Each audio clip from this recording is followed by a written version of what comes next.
Aujourd'hui, au Franc-Tireur, on vous présente un spécial Star Wars, mais c'est aussi la semaine des élections provinciales. Donc, on a décidé de combiner les deux, c'est-à-dire d'analyser les élections provinciales, mais sous l'angle de la guerre des étoiles, avec notre invité spécial, Jedi Martin Petit. Bonjour, Jeanne Martineau. Bonjour. Alors, comment vous avez trouvé... Comment vous avez trouvé les élections? International. Bien, très intéressant. Et le rapport avec Star Wars est tout à fait judicieux. On vit exactement la période des 3 premiers films de Star Wars. OK, comment ça se fait? C'est le combat, donc, entre les forces obscures et les forces de la lumière. Alors, les forces obscures, quelles sont-elles? Évidemment, les forces américaines, Bush. Le pétrole, l'or noir. Donc, le côté dark de la force de Star Wars est représenté au Québec par Bush via Harper. Donc, à Ottawa siège l'empereur Palpatine. L'empereur Palpatine, celui qui manigance derrière, c'est Stephen Harper. Et Darth Vader, c'est qui? Darth Vader, c'est Anakin Skywalker, qui est un Jedi.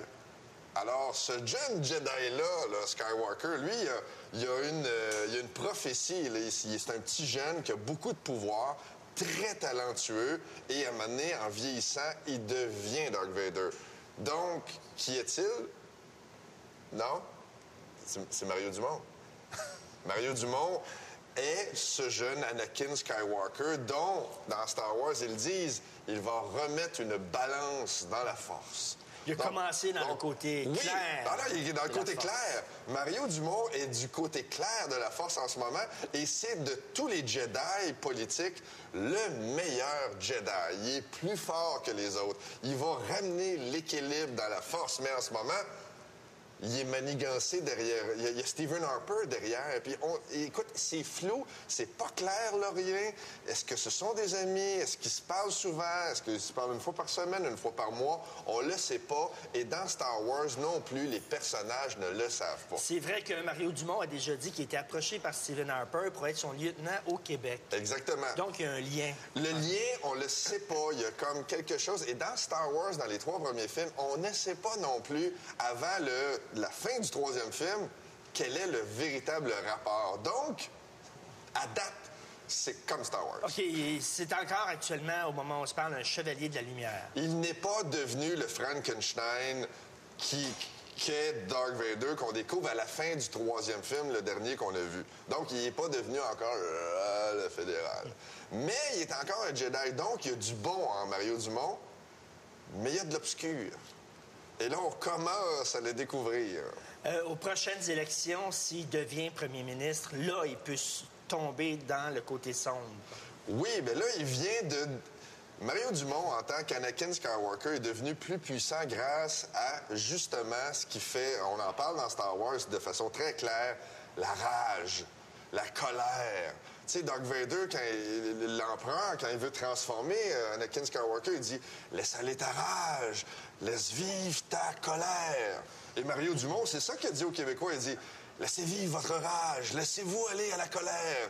Ça va vous donner du pouvoir politique. » Alors, on est en train de voir une transformation. Par contre, qui va trancher le bras, la tête, le bout de jambe, le bout de pied? Qui va faire qu'on va le rabouter et devenir Darth Vader? Là, on ne sait pas.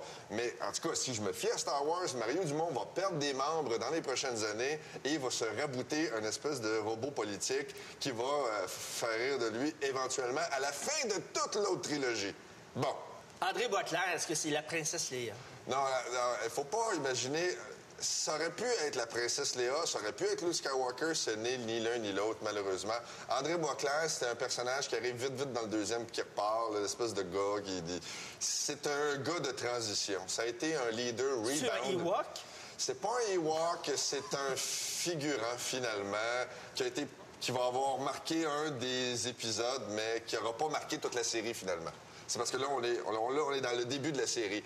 Parce que qui est Obi-Wan Kenobi, c'est René Lévesque, évidemment. René Lévesque qui revient, même s'il est mort, et c'est la force d'Obi-Wan Kenobi.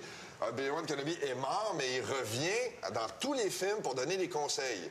Il revient, non, fais pas ça, écoute ton cœur, suis la voix. Et René Lévesque, c'est un peu ça. On appelle René Lévesque quand on est dans la merde, sa maman, René, que ferais-tu? Et là, René revient... oubliez On pas ça. invoque C'est l'esprit ça, de René on Lévesque évoque tout le René temps. Lévesque. Il arrive de moins en moins souvent dans la série, mais toujours à des moments importants. Pour l'instant, René Lévesque est en break. Et là, on est dans la période qui sera Luke Skywalker? Parce que Darth Vader a 2 enfants.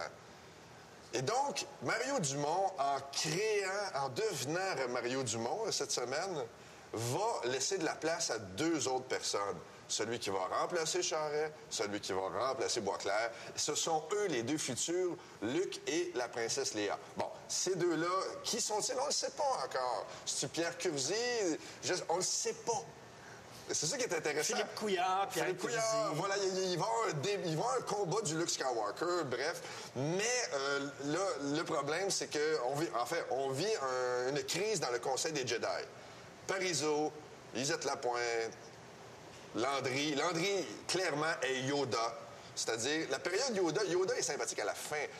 Yoda, ça tape ses nerfs à un moment donné, là. Tu sais, Yoda qui parle à l'envers, tu sais... Boisclair, tu sais, désolé je suis de voir toi ton travail, tu sais, parle un peu en latin, que c'est codé, c'est un peu comme Yoda. Il donne ses conseils, il s'en va sur sa planète toute seule, puis il va aller former le prochain. On sent ça, tu sais, on sent un pouvoir de la lumière chez les souverainistes, mais là, ça va mal sur la planète souverainiste. Donc, il revient, comme dans Star Wars, quand ça va mal, ils s'en vont sur les planètes, puis là, ils lèvent des affaires, ils mélangent des morceaux, puis là, ça peut durer une couple d'années. Fait que Bernard Landry, c'est Yoda. Bernard Landry, c'est Yoda. Yoda En fait, qui le Conseil des Jedi. Qui s'accroche, Yoda. Là. Il ne meurt jamais, Bernard Landry. Il est là depuis le début. Et Bernard Landry, si je me fie à Star Wars, va vivre de 400 à 450 ans. Il a toujours été là. Il va toujours être là, Bernard Landry. C'est ça qui arrive. Il n'est pas venu au monde, il a été fondé. Il a été fondé et il possède le secret, comme René Lévesque, parce qu'il l'a très bien connu, de la vie éternelle politique. Donc, même si, au bout de 400 ans, il meurt, il va revenir comme René Lévesque, tu sais, avec une petite aura, donner des conseils en latin à tout le monde pour poursuivre le combat. Parce que c'est un combat entre les forces obscures et la lumière.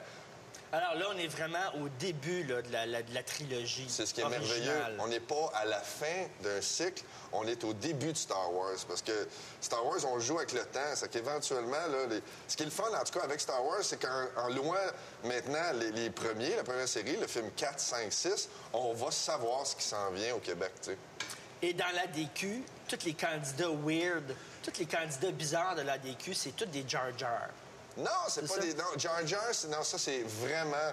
Ça, c'est n'importe quoi. Jar Jar, quand tu me parles de Star Wars, tu parles jamais de Jar Jar, c'est le personnage le plus détesté de toute la série. Donc, même les gens de Star Wars, ils réécoutent Star Wars en éliminant dans leur cerveau le personnage de Jar Jar. C'est que là, tu commets une espèce de faux pas. De même le mentionner à moi, je suis mal à l'aise. Mais il faut que tu vois les candidats de l'LDQ comme les Stormtroopers. Ce sont ceux qui ont le casque blanc, puis qui sont tous pareils, puis que t'as jamais... Tu sais pas qu'est-ce qu'il y a dans le casque. C'est ça, tu sais, l'ADQ, c'est Mario Dumont est à la tête de toute une troupe de clones, toutes pareilles, avec des casques blancs. Et qu'est-ce qu'il y a dans le casque? On ne sait pas. Moi, je l'ai vu, j'ai écouté lundi, j'ai suivi la campagne. Dans le casque, je ne sais pas qu'est-ce qu'il y a dans le casque de tous les militants de l'ADQ, mais visiblement, ils sont là, en rangée, bien droit, avec leurs guns, et ils suivent ce que l'empereur leur dicte de faire.